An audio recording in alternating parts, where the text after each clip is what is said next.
Dito po tayo sa nagkarlang ulit. Sa isang property na 2.1 hectares na ibinebenta po ng 600 per square meter. Tax deck po ito. Yan, pwede po itong manukan, farm lot, dahil po na sones, niyog, saging. May mga hardwood din po. May santol, niyog. Yan po. Yan po yung property. Yan po. Magkabila po ng karsada. Itong property po ay nahati ng karsada. Mas malaki po itong portion na ito. Ito ay nasa almost pareho din po. Ito ay nasa 1 hectare din po. Ito naman po ay nasa 1.1 hectares po itong kabila. Karsada.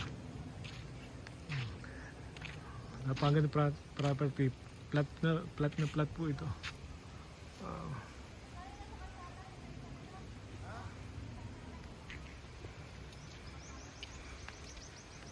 Yan po. Dito po sa putol na karsada.